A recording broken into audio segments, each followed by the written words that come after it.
다 같이 사도신경으로 신앙 고백하시겠습니다. 전능하사 천지를 만드신 하나님 아버지를 내가 믿사오며 그 외아들 우리 주 예수 그리스도를 믿사오니 이는 성령으로 잉태하사 동정녀 마리아에게 나시고 본디오 빌라도에게 고난을 받으사 십자가에 못 박혀 죽으시고 장사한 지 사흘 만에 죽은 자 가운데서 다시 살아나시며 하늘에 오르사 전능하신 하나님 우편에 앉아 계시다가 저리로서 산자와 죽은 자를 심판하러 오시리라. 성령을 믿사오며 거룩한 공회와 성도가 서로 교통하는 것과 죄를 사하여 주시는 것과 몸이 다시 사는 것과 영원히 사는 것을 믿사옵나이다. 아멘. 찬송가 569장 찬송하겠습니다. 찬송가 569장입니다. 선한 목자 되신 우리 주.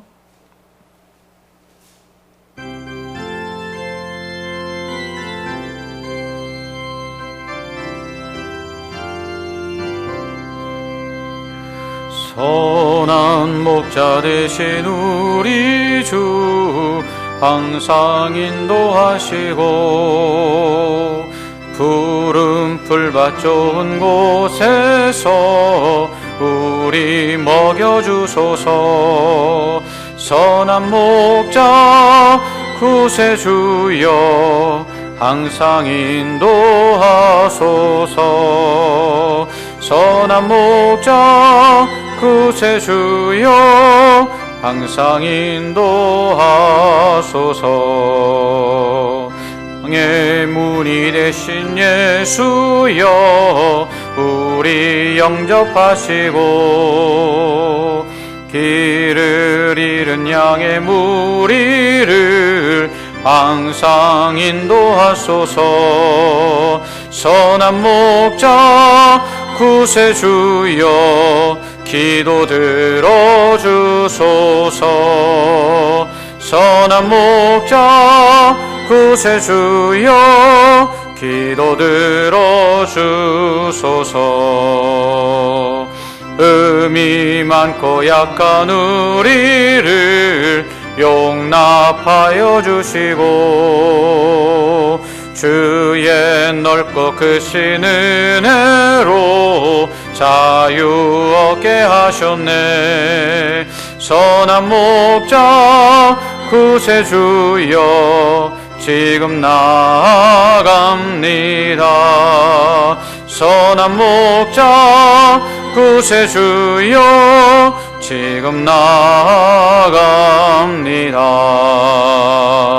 일찍 주의 뜻을 따라서 살아가게 하시고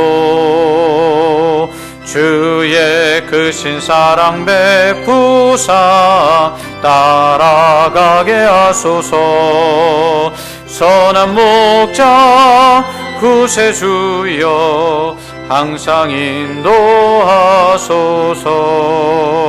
선한 목자 구세주여 항상 인도하소서. 아멘. 함께 보실 하나님의 말씀 스가랴 11장 1절에서 17절까지 말씀입니다. 구약성경 1322페이지 스가랴 11장 1절에서 17절까지의 말씀. 오늘은 스가랴 강의 11번째 시간입니다. 우리는 살면서 잘 만나야 되는 사람들이 있습니다. 흔히 부모를 잘 만나야 된다 이렇게 말하죠. 좋은 부모를 만나야 된다. 또 좋은 스승을 만나야 된다 이렇게 얘기합니다. 또 좋은 배우자를 만나야 된다. 또 좋은 친구를 만나야 된다. 또 좋은 목회자를 만나야 된다. 또 좋은 지도자를 만나야 된다. 이런 이야기들을 합니다. 그런데 안타깝게도 이스라엘은 좋은 지도자를 만나지 못했습니다. 1절과 2절에서 하나님은 이스라엘의 권력자들을 나무들에 비유하시는데요. 레바논의 백향목, 그리고 잣나무, 그리고 상수리 나무라고 이렇게 표현하십니다. 뿐만 아니라 또한 이스라엘의 지도자들을 목자다 이렇게 말씀하시죠. 레바논의 백향목은 그 나무 향이 100리나 간다고 해서 백향목이다 이렇게 이름 붙여졌습니다. 그 향은 벌레를 쫓기에 백향목 수지는 방부제나 방충제로 사용되었습니다. 또한 재질이 단단하고 물에 강하여서 집을 짓는 목재나 배를 만드는 데 사용됐습니다.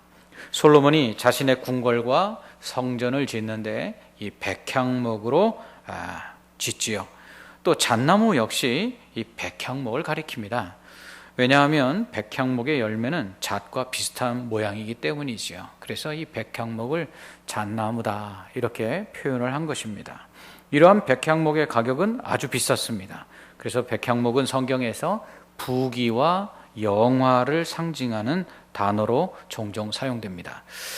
상수리 나무는 이 참나무 또는 도토리 나무라고 불리는데 잘 자라고요. 그리고 잎이 무성합니다. 가지가 아주 많지요. 그래서 이 상수리 나무 숲은 아주 잘 우거져 있습니다. 그 숲이 굉장히 깊고 크지요. 아브라함이 마물의 상수리 나무 숲을 근처에 장막을 치죠. 그때 천사 셋을 만나서 그 천사들이 사라가 다음 해 아들을 낳을 것이다 이 예언을 듣게 됩니다. 이처럼 상수리 나무는 무성한 가지와 이파리들로 인해서 그 아래에 제단을 쌓고 제사를 드리거나 아니면 거기에 장막을 치고 거주하는 장소로 이렇게 사용됩니다. 성경은 하나님의 백성을 양에 비유하고 하나님이나 국가의 지도자 또 왕이나 방백들을 목자에 비유합니다. 그러니까 성경은 하나님도 목자라고 표현할 때가 있고 이스라엘의 왕이나 관리들, 방백들, 지도자들을 정치 지도자들을 목자에 비유할 때가 있죠. 그래서 양에 비유되는 목자, 이 백성들을 잘 이끌어가고 인도하는 자라는 의미로 사용합니다. 3절의 목자는 바로 이스라엘의 왕을 의미합니다. 그러므로 레바논의 백향목과 잣나무 그리고 상수리 나무와 목자는 모두 이스라엘의 왕을 의미하죠. 그러니까 이스라엘의 왕은 백향목과 같이 존귀한 자다. 또 이 상수리 나무처럼 크고 우거져서 그 그늘 아래에 백성들을 편안히 거주하게 하는 자다. 또 목자와 같아서 자기 백성을 먹이고 그리고 안전하게 지키고 보호하는 자다. 이것이 바로 이스라엘의 왕의 역할이죠. 그런데 하나님께서 1절과 3절에서 이러한 백향목, 잣나무, 상수리 나무와 목자로 비유된 이스라엘 왕에 대해서 심판하시겠다고 말씀하십니다. 백향목은 불살라지고 잣나무와 상수리 나무는 넘어지고 쓰러져 곡하게 될 것이라고 말씀합니다. 목자들 역시 곡하며 그들의 영화로운 것이 쓰러지고 오히려 어린 사자들이 부르짖을 것이라고 말씀합니다. 즉 양을 보호해야 하는 목자로서 이 왕들이 쓰러지자 이 어린 사자, 큰 사자도 아니고 이 어린 사자도 부르짖으며 양떼를 잡아먹는다. 그 백성들을 잡아간다라는 뜻입니다. 이렇게 목자인 왕이 무너지고 쓰러짐으로 인해 양인 백성들 어떻게 되겠습니까? 4절은 잡혀 죽는다 이렇게 말합니다. 하나님은 스가랴 선지자에게 너는 잡혀 죽을 양떼를 먹이라 이렇게 말씀하시죠. 그러니까 하나님의 백성 이스라엘 사람들을 인도하고 또 보호하고 그들에게 먹을 것을 주고 그들을 안전히 지켜 거하게 해야 될 왕들이 오히려 어떻게 해요? 그 역할을 감당하지 못하니까 백성이 잡혀먹는 양떼처럼 죽을 것이라고 말씀하는 거예요. 하나님은 그런데 그들을 불쌍히 여기사 어떻게 하시죠? 하나님께서 그 양떼를 먹이라고 말씀하고 있습니다. 5절 말씀을 보면 하나님의 심판을 받아 왕이 쓰러짐으로 인해 백성들은 포로로 잡혀가 팔리게 되거나 그렇지만 그들을 불쌍히 여기는 자가 없을 것이다, 이렇게 말씀해요. 그것이 바로 사들인 자들은 이스라엘 백성을 종으로 사간 나라들을 의미하고요. 이들은 그래도 자신들의 죄가 없다고 말할 것이라고 말씀합니다. 즉 이스라엘 백성들을 종으로 사간 나라들은 자기들은 잘못한 게 없다는 거예요. 그리고 그들을 종으로 삼는 것이 죄가 안 된다고 얘기하는 거예요. 그런데 하나님께서 이스라엘 백성들에게 뭐라고 말씀하시죠? 너희는 내 종이라. 내가 너희를 종되었던 애굽에서 건져내고 너희를 자유하게 해서 너희는 스스로 종되지 말고 오직 나의 종이다, 이렇게 말씀하셨어요. 그런데 어떻게 해요? 다른 이방 나라들이 이스라엘을 종으로 삼겠다고 말씀하고 있어요. 그리고도 자신들은 죄가 없다고 말해요. 뿐만 아니라 판자들은 이스라엘을 쳐서 그들을 포로로 잡아간 나라들인데요, 다른 나라의 종으로 판 나라들을 의미합니다. 곧 아수르나 바벨론과 같은 나라죠. 이 나라들은 이스라엘 백성들을 종으로 잡아가서는 다른 나라에 또 팔아버렸어요. 그리고서는 그들이 뭐라고 이야기하냐면 오히려 이스라엘 백성들을 포로로 잡아다가 종으로 팔았더니 내가 부유하게 되었다, 그러니 하나님께 감사하다, 그러면서 하나님을 찬송한다는 거예요. 뿐만 아니라 이러한 백성들이 종으로 팔려가는데도 불구하고 이스라엘의 지도자들, 곧 목자들은 그 백성을 불쌍히 여기지 않는다, 이렇게 말씀하고 있어요. 여러분, 원래 왕이 세워진 이유가 뭐죠?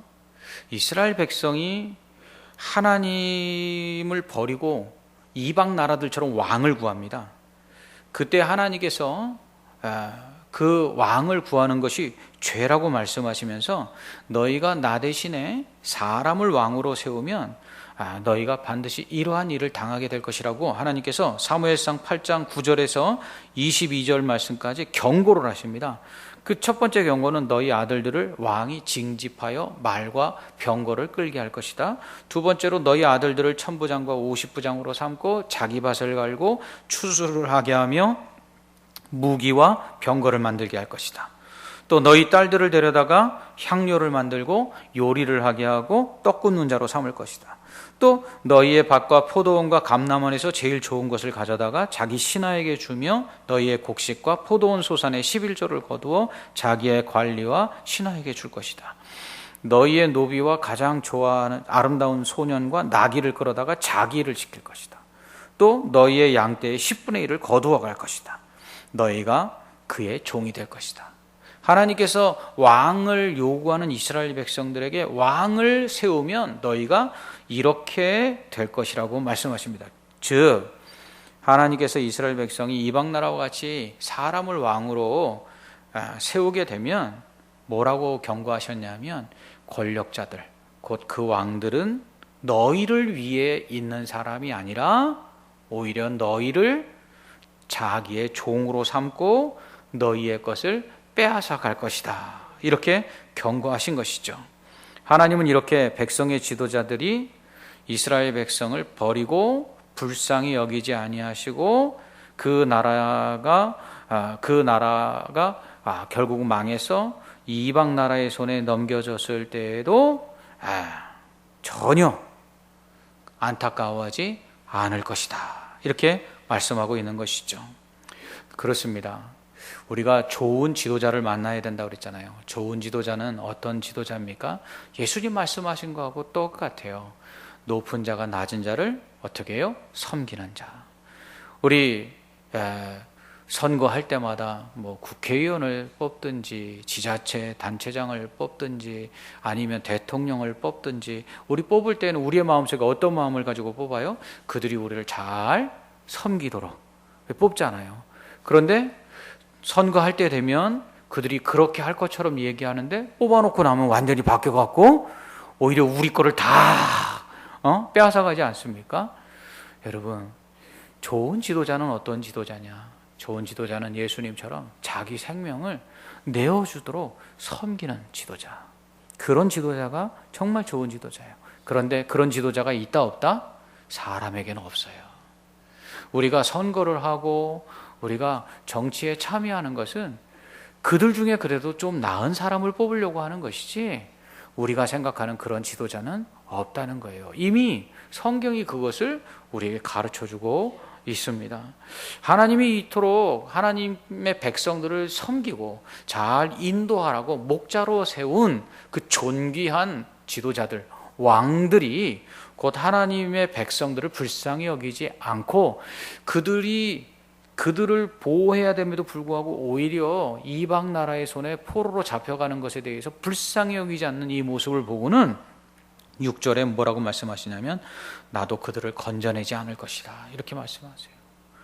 야, 왕이 버린 백성인데 하나님도 버린 거예요. 이게 참 불쌍한 거죠. 여러분, 세상에서 가장 불쌍한 사람이 누군지 아십니까? 부모가 버린 사람? 아니에요. 여러분, 하나님이 버린 사람이에요. 우리가 그것을 잘 보여주는 대표적인 인물이 있죠. 누구죠? 임금 사울. 하나님이 버린 사람, 제일 불쌍한 사람이에요. 그래서 성경에 이런 말씀이 있어요. 너 낳은 부모는 너를 버려도 여호와 하나님 나는 너를 버린다, 안 버린다? 결코 안 버린다 그랬어요. 여러분, 하나님이 우리를 버리지 않는 한 우리는 가장 행복한 사람이에요. 그래서 이스라엘아, 너는 어떤 사람이로다? 행복한 사람이로다. 여러분, 세상 사람들이 다 우리를 버려도요, 세상 그 사람들 다 우리 알아주지 않아도요, 하나님이 나를 버리지 아니하시면 돼요. 세상 사람 날 부러워 아니하여도 나도 역시 세상 사람 부러워요, 안 부러워요? 안 부러워요. 왜요? 하나님이 나와 함께 하시니까. 이렇게 하나님께서 건져내지 않겠다. 세상 사람 임금이 그 버린 하나님의 백성을 하나님도 이제 버리시겠다고 말씀하세요. 그 이유가 무엇입니까? 그것은 바로 이스라엘 백성들이 하나님을 버리고 하나님을 섬기지 않았기 때문에 그래요. 그러니까 백성의 지도자들도 백성을 돌아보지 않았을 뿐만 아니라 백성들 또한 하나님의 말씀에 순종하지 아니하고 하나님의 뜻대로 살지 않았다는 거예요. 자, 이렇게 하나님께서 건져내지 않는다고 말씀하시자 이 말씀을 들은 스가랴 선지자는 이 잡혀 죽을 양떼와 같은 이스라엘 백성을 불쌍히 여겨서 막대기 2개를 취합니다. 그리고 하나의 막대기에는 뭐라고 썼냐면 은총이라고 썼고요, 두 번째 막대기에는 연합이라고 썼어요. 그리고 이 2개의 막대기로 죽을 이스라엘 백성들을 어떻게 해요? 인도해 나갑니다. 그러면서 한 달 동안에 목자 셋을 어떻게 해요? 제거했다, 이렇게 말씀하고 있어요. 목자 셋을 제거했다, 임금 셋을 한 달 동안에 다 없앴다라는 거예요. 뭐예요? 하나님의 백성을 제대로 보호하고 인도하지 못하는 임금들을 이 선지자가 어떻게 했어요? 셋이나 한 달 동안에 다 폐하여 버렸다는 거예요. 그 이유가 무엇입니까? 그들이 이 선지자를 미워했기 때문에 그래요. 그래서 선지자도 미워했다는 거예요. 이 선지자를 미워했다는 게 뭐죠? 선지자를 미워했다는 건 그 다음 말씀을 보면 알 수 있는데, 그것은 선지자를 미워했다는 건 선지자가 전하는 하나님의 말씀을 미워했다는 거예요. 여러분, 이 목사가 전하는 이 설교가 누구의 말씀이죠? 하나님의 말씀이잖아요. 그런데 목사가 미우면 이 하나님의 말씀도 어떻게 돼요? 미워지는 거예요. 여러분, 그래서 목사님들이 그런 얘기 하잖아요. 목사하고 좋은 관계를 가져라. 목사하고 틀어지기 시작하면 그때부터 목사의 설교가 들리지 않고, 그러면 어떻게 되는 거예요? 하나님의 말씀이 내 귀에 들리지 않으니 은혜가 없고 결국 내 영혼이 파리해지는 거예요. 그래서 목사와 좋은 관계를 맺으라 라고 이야기하고, 목사들에게도 성도들 미워하지 마라. 성도들 미워하면 그 속에서 선한 하나님의 은혜가 전해지지 않는다. 그러니 은혜가 있을 수 없다. 그렇습니다. 우리 가정에서도 마찬가지잖아요. 부부도 서로 사랑할 때 오가는 말이 좋잖아요. 그렇죠? 그것처럼 성도들도 목사를 좋아하고 목사도 성도들을 사랑할 때 그 안에서 전해지는 하나님의 말씀이 힘이 있는 거예요. 오늘 스가랴 선지자를 미워하니까 어떻게 해요? 스가랴 선지자가 하는 말씀들을 듣지를 않아요. 그러자 어떻게 합니까? 스가랴 선지자 역시 이 백성들을 포기합니다. 스가랴 선지자가 이렇게 말하죠. 죽는 자는 죽는 대로, 망하는 자는 망하는 대로, 나머지는 서로 살을 먹는 대로 두리라. 에휴, 이제 나도 모르겠다. 될 대로 되라. 니네들 마음대로 살아. 그렇게 살다가 망해도 나는 이제 모르겠다. 이렇게 한다는 거예요. 그러면서 어떻게 하느냐? 은총이라고 쓰여진 막대기를 꺾어버렸어요. 부러뜨려버렸어요. 이것은 무엇이냐? 하나님께서 이스라엘 백성과 맺은 언약을 폐하여 버렸다는 거예요. 여러분, 이스라엘이 지금까지 하나님 앞에 수없이 범죄하는데도 불구하고 하나님께서 그들을 여기까지 인도하신 이유가 뭐죠? 그것은 그들에게서 어떠한 하나님을 잘 섬길 수 있을 만한 가능성이 있기 때문이 아닙니다. 하나님께서 아브라함과 맺은 언약 때문에 그래요. 내가 너와 내 후손들에게 가나안 땅을 기업으로 주리라 하신 그 언약 때문에 이스라엘이 범죄하는데도 불구하고 하나님께서 어떻게 해요? 그 땅에 계속 거할 수 있게 하셨던 것이에요. 그런데 이제 하나님께서 어떻게 해요? 그 은혜의 언약을 폐하여 버리신 거예요. 그러니까 이제 그 나라에, 그 땅에서 쫓겨나서 바벨론과 그리고 아수르와 여러 이방 나라의 포로로 잡혀가 흩어진 거예요. 그 땅을 기업으로 차지하지 못하게 된 것이죠. 그렇습니다. 여러분, 우리는 은혜로 사는 거예요. 우리가 하나님 앞에 순종하고 하나님 앞에 무엇을 행하여서 하나님께서 우리에게 은혜를 베풀어 주심으로 우리가 사는 게 아니라, 우리가 그러지 못함에도 불구하고 하나님께서 우리를 긍휼히 여기시는 그 언약 때문에 그 은혜 가운데 우리가 사는 거예요. 예수 그리스도로 말미암아 십자가의 그 보혈로 우리와 맺으신 그 피의 언약, 예수 믿는 자는 내가 결코 버리지 아니하고 구원하신다는 그 은혜의 언약 때문에 우리가 때로는 범죄하고 우리가 불순종하고 하나님 뜻대로 살지 못해도 하나님이 우리를 긍휼히 여기시니까 우리가 여기까지 올 수 있었던 거예요. 그렇습니다.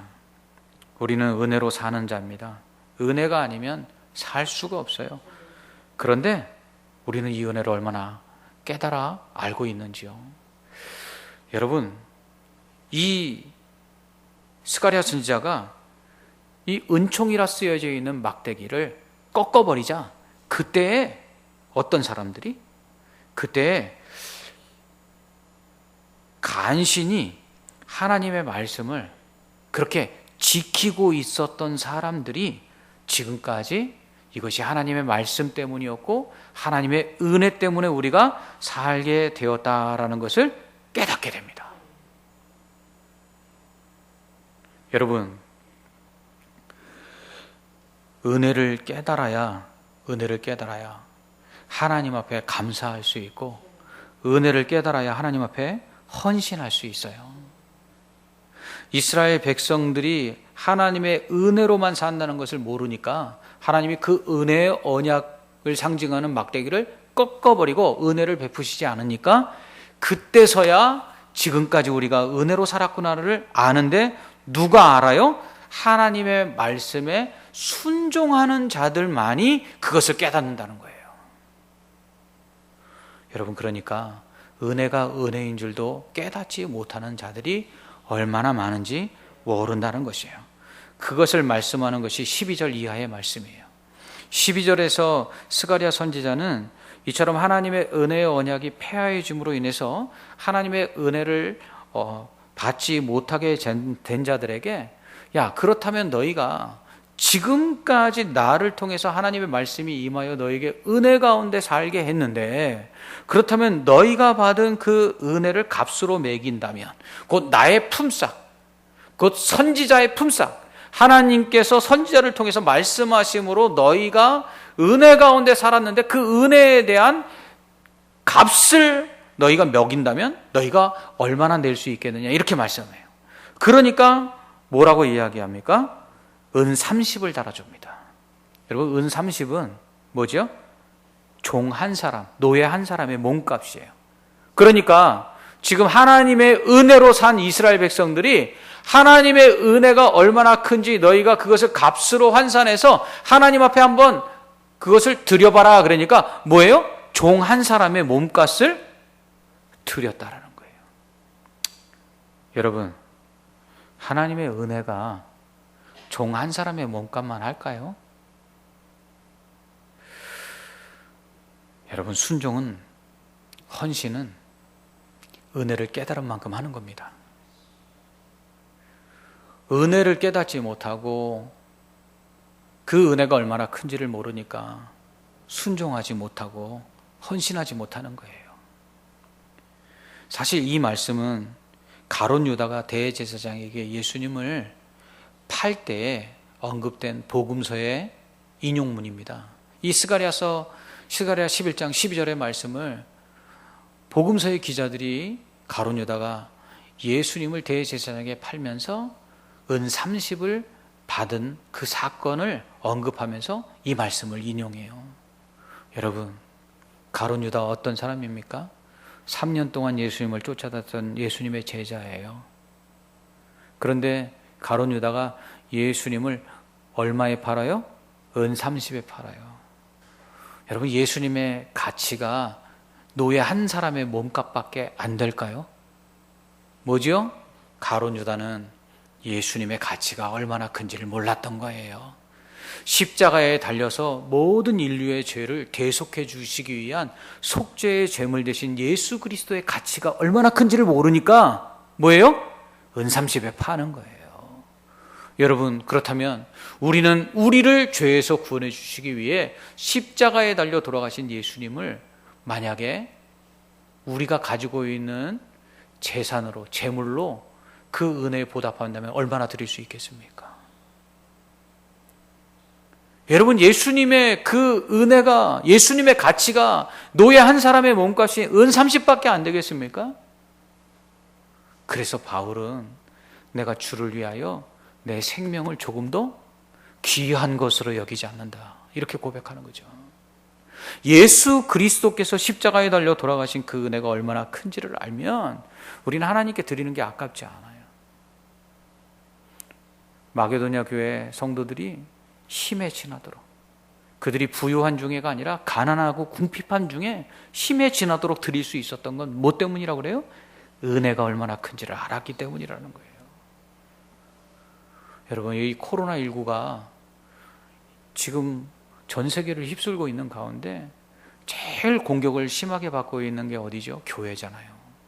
교회들이 지금 다 어려워요. 오늘도 목사님 한 분을 만났는데 그 목사님 말씀하세요. 그 교회는 절반 정도 나온다는 거예요. 성도들이 절반 정도. 그리고 재정도 많이 어렵다는 거예요. 그래서 제가 우리 교회를 자랑했죠. 우리 교회는 성도들이 한 3분의 2 정도 나오는데 재정은 조금도 줄지 않았습니다, 이렇게 얘기했어요. 여러분, 제가 우리 성도들이 그렇게 헌금하는 모습을 볼 때마다 어떤 생각이 드냐면 지금 다 어렵다고 하는 때 아니에요. 지금 어렵지 않은 사람이 없어요. 그런데도 불구하고 그 헌신하는 것들이 조금도 줄지 않았다는 건 뭐죠? 은혜를 알기 때문에. 내가 이거 드려도 내가 사는 건 하나님의 은혜로 산다는 걸 믿음으로 고백한다고 저는 생각을 해요. 그렇습니다. 이 하나님의 은혜가 얼마나 큰지를 아는 사람들이 바로 그 은혜의 가치를 제대로 평가하는 사람들이라는 거예요. 13절에서 하나님은 하나님의 은혜가 얼마나 큰지를 모르는 자들이 매긴 은 30을 토기장이에게 던져버리라, 이렇게 말씀하세요. 뭐죠? 하나님의 은혜를 값싸게 여기는 사람들, 그 사람들의 값싼 헌신과 값싼 순종에 대해서 하나님이 어떻게 하신다고요? 던져버리신다 말씀하고 있습니다. 여러분, 어떤 사람들 하나님의 은혜가 얼마나 큰지를 모르니까요, 하나님 앞에 시간 들이고 물질 들이고 몸 바쳐서 헌신하는 것들을 아까워하는 사람들이 있어요. 예. 그런 헌신들을 하나님은 어떻게 하세요? 하나님도요, 귀하게 여기지 않아요. 야, 내가 너를 위해서 준 게 얼만데, 너 고작 이거밖에 나에게 주는 것이 없어? 야, 그럼 나도 그거 받고 싶지 않아. 하나님 그러신다는 거죠. 여러분, 우리가 누군가에게 정말 좋은 음식점에서 값비싼 음식을 대접했는데 그 사람이 나중에 아유, 이 은혜 한번 갚을게요 그래 놓고는 우리를 초대했는데, 여러분, 싸구려 음식을 내놓으면 우리 기분은 어떻겠어요? 야, 내가 너한테 해준 게 얼마인데 이거밖에 안 해줘? 우리 그런 만들지 않겠어요? 하나님도 마찬가지예요. 에이, 목사님 하나님이 그러시겠어요? 맞다니까요. 찬송가 311장의 가사 우리 어떻게 되어 있습니까? 내 너를 위하여 몸버려 피 흘려 내 죄를 속하여 살 길을 주었다. 널 위해 몸을 주건만 너 무엇 주느냐? 널 위해 몸을 주건만 너 무엇 주느냐? 아버지 보좌와 그 영광 떠나서 밤 같은 세상에 만백성 구하려 내 몸을 희생했건만 너 무엇 하느냐? 내 몸을 희생했건만 너 무엇 하느냐? 죄중에 빠져서 영죽을 인생을 구하여 주려고 나 피를 흘렸다. 내 죄를 대속했건만 너 무엇 하느냐? 내 죄를 대속했건만 너 무엇 하느냐? 4절은 한없는 용서와 참사랑 가지고 세상에 내려와 값없이 주었다. 이것이 귀중하건만 너 무엇 주느냐? 이것이 귀중하건만 너 무엇 주느냐? 여러분, 하나님은요 우리에게 찾으신다고 그랬어요. 찾으신다고 그랬어요. 여러분, 그 달란트 비유를 보시거나 이 청지기 비유를 보면 맡기고 준 것에 대해서 도로 어떻게 하세요? 찾으시는 하나님이에요. 그럼 우리에게 은혜를 베푸셨으면 그 은혜에 대해서 어떻게 해요? 우리가 얼마나 감사하는지, 우리가 얼마나 순종하는지, 우리가 얼마나 헌신하는지 하나님 찾으시는 거예요. 여러분, 300데나리온이나 나가는 값비싼 향유를 예수님께 부어드린 이 여인에 대해서 주변에 있던 바리새인과 제자들이 조롱하지요. 야, 그 비싼 거 팔아서 가난한 사람들에게 나눠주면 얼마나 좋았을까? 에이, 그 거짓말이잖아요. 아까워서 그런 거잖아요. 왜 아깝죠? 예수 그리스도의 가치가 300데나리온이나 나가는 향유보다는 덜하다는 거예요. 300데나리온이나 나가는 그 값비싼 향유를 예수님께 부어드릴 만큼 예수님 가치 있는 분이 아니라는 거예요. 근데 예수님 뭐라고 말씀하시죠? 야, 두 사람이 있는데 많이 용서받은 사람하고 적게 용서받은 사람이 있어? 어떤 사람이 더 감사하겠니? 베드로가 말합니다. 많이 용서받은 사람이요. 그래. 여러분, 우리가 은혜를 아는 만큼 결국은 하나님께 순종하고요. 은혜를 아는 만큼 헌신하고요. 은혜를 아는 만큼 감사하는 거예요. 요즘 혹시 감사가 우리 안에서 좀 사라졌습니까? 막 코로나19 때문에 뭐 요즘 정신이 없는 가운데 우리 안에 막 감사가 사라졌습니까? 그것은요, 코로나19 때문이 아니에요. 우리 안에 뭐가 없어서? 은혜에 대한 센서가 망가져서 그래요. 이러한 코로나19 가운데서도 우리에게 베푸신 그 하나님의 은혜가 얼마나 큰지를 우리가 뭐예요? 깨닫지를 못하니까 불평하고 원망하는 거예요. 예수 그리스도, 독생자 예수 그리스도 그분만으로 우리에게 주신 은혜를 다 갚을 수가 없는데 그 은혜를 우리가 깨닫지를 못하니까 감사가 없는 거예요. 이처럼 은혜를 모르는 자들에 대해서 스가랴 선지자가 이번에는요, 연합이라는 막대기를 꺾어버립니다. 이것은 남유다와 북이스라엘의 형제의 의리를 끊어버린다는 의미래요. 무슨 뜻입니까? 남유다와 북이스라엘이 솔로몬이 우상숭배함으로 말미암아 그 아들 르호보암 시대에 여로보암과 함께 두 나라가 10지파, 2지파로 남과 북으로 갈라져 버리잖아요. 남과 북으로 우리나라가 지금 분단된 것처럼 쪼개져 버립니다. 그런데 하나님께서 그 둘을 계속해서 합쳐주시겠다고 말씀하셨거든요. 그런데 어떻게 해요? 하나님의 은혜에 감사치 아니하고 하나님의 은혜에 순종치 아니하고 하나님의 은혜에 헌신치 아니하는 자들에게 하나님께서 어떻게 해요? 연합이라는 막대기를 꺾어서 더 이상 하나 되지 못하게 하신다고 말씀하고 있어요. 여러분, 하나 되는 것은요, 하나 되는 것은 은혜에 대해서 감사하고 은혜에 대하여 순종하고 은혜로 말미암아 헌신할 때 하나님이 주시는 복이에요. 여러분, 가정이 하나 되려면 어떻게 하면 돼요?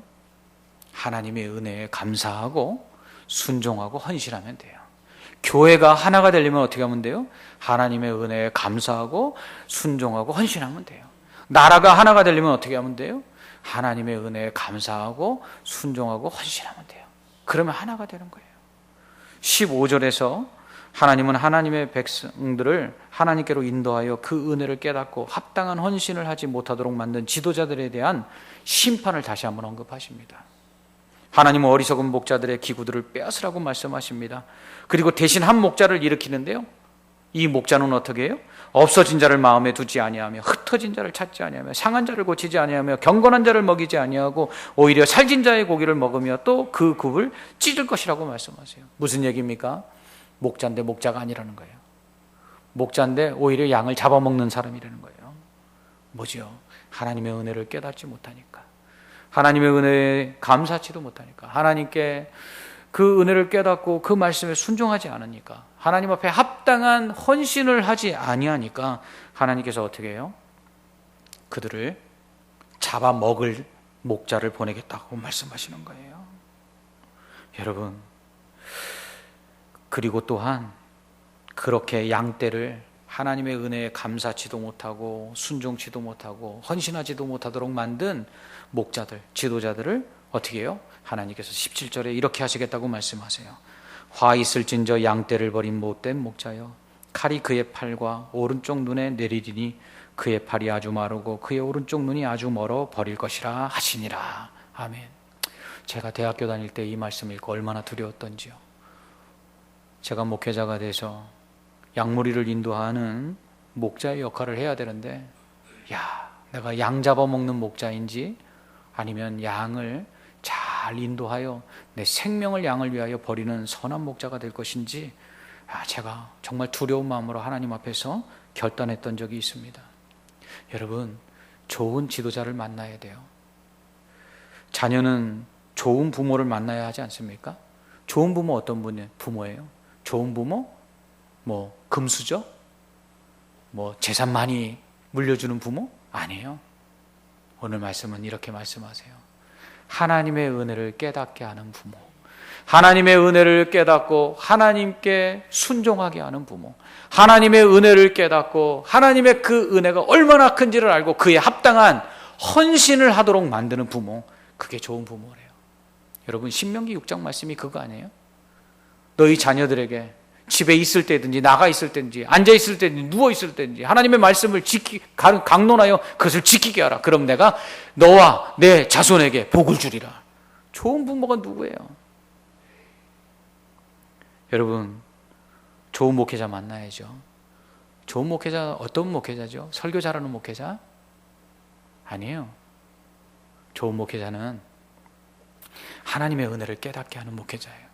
하나님의 은혜가 얼마나 큰지를 성도들로 알게 해서 그것이 말씀이든지 그것이 삶의 본이든지 그것을 통해서 하나님의 은혜가 얼마나 큰지를 깨닫고 하나님의 말씀에 순종하게 하고 하나님 앞에 그 은혜에 합당한 헌신을 하도록 만드는 목회자, 그게 좋은 목회자예요.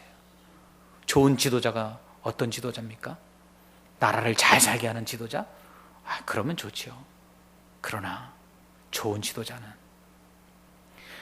백성들이 하나님의 그 은혜를 깨닫고 그 은혜에 감사하여서 하나님 앞에 순종하고 하나님 앞에 헌신하도록 만드는 지도자, 그 지도자가 정말 좋은 지도자예요. 그럴 때 하나님께서는 어떤 복을 주시죠? 연합의 복을 주는 거예요. 부모가 하나님의 은혜를 깨닫게 하고 그래서 그 은혜에 감사하며 헌신하고 순종하도록 만들면 하나님이 그 가정을 하나 되게 하시는 거예요. 목회자가 성도들이 하나님의 은혜를 깨닫고 하나님 말씀에 순종하고 하나님 앞에 헌신하도록 만들면 하나님께서 그 교회를 하나 되게 하시는 거예요. 이 나라가 하나님 말씀대로 순종하고 하나님의 은혜에 감사하여서 날마다 하나님을 잘 섬겨나가며 헌신하는 그러한 백성들이 될 때 하나님께서 이 나라를 하나 되게 하시는 거예요. 여러분, 우리나라의 남북의 통일은 바로 이 하나님을 잘 섬기는 우리 남한 사람들이, 남한의 교회가 하나님을 더 잘 섬길 때 하나님께서 남북 통일의 복을 주실 줄 믿습니다. 그래요. 그러므로 우리는 하나님의 은혜를 깨달아야 돼요. 하나님의 은혜를 깨달으면 하나님께 감사하게 되고요. 하나님의 은혜를 깨달으면 순종하게 되고요. 하나님의 은혜를 깨닫게 되면 헌신하게 됩니다. 그럴 때 하나님께서 어떻게 하셔요? 연합의 복을 주세요. 하나 되게 하는 복을 주세요. 오늘 이 하나님의 은혜를 깨닫고 감사하며 그 말씀에 순종하고 헌신하는 우리 성도들 되므로 우리의 가정이 하나 되고 또 우리 교회가 하나 되고 나아가 이 나라와 민족이 하나 되는 그러한 은혜가 있게 되기를 주님의 이름으로 축원합니다. 아멘. 기도하겠습니다. 하나님 아버지, 우리에게 베푸신 은혜가 얼마나 큰지요. 그 은혜로만 사는 줄 믿습니다. 그러니 그 은혜에 감사함이 있게 하여 주옵시고 그 은혜로 인하여 우리가 살 수 있음에 하나님 말씀에 더욱더 순종하며 그 은혜에 합당한 헌신을 하는 저희들 되게 하여 주시옵소서. 그럴 때 하나됨의 복을 주셔서 우리의 가정이, 우리의 교회가, 우리의 나라와 민족이 하나로 연합되게 하여 주옵시고 하나님이여 우리가 더 큰 은혜와 복을 받는 역사가 있게 하여 주시옵소서. 하나님, 특별히 환우들을 위해서 기도합니다. 이산수 장로님, 하나님 이제 남은 항암치료 마지막 끝까지 잘 받게 하시고 깨끗이 치유되게 하여 주시옵소서. 또한 요양원에 있는 연로하신 분들 비롯하여 하나님이여 이제 수술 이후에 회복 중에 있는 모든 성도들을 기억하시고 또 물질적으로 고통받는 자들, 아버지여 인생의 여러 가지 문제들로 인하여 환난 가운데 하나님 앞에 부르짖는 성도들을 기억하사 하나님 모든 어려움과 모든 환난과 질병에서 노임받게 하심으로 그 은혜에 대해서 더 감사함으로 더 큰 은혜와 영광을 우리가 하나님 앞에 돌려드릴 수 있도록 함께하여 주시옵소서.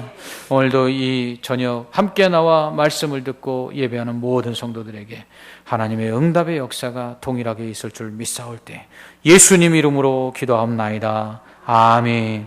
하늘에 계신 우리 아버지여, 이름이 거룩히 여김을 받으시오며 나라가 임하시오며 뜻이 하늘에서 이루어진 것 같이 땅에서도 임하. 오늘 우리에게 일용할 양식을 주시옵고 우리가 우리에게 죄 지은 자를 사하여 준 것 같이 우리 죄를 사하여 주시옵고 우리를 시험에 들게 하지 마시옵고 다만 악에서 구하시옵소서. 나라와 권세와 영광이 아버지께 영원히 있사옵나이다. 아멘.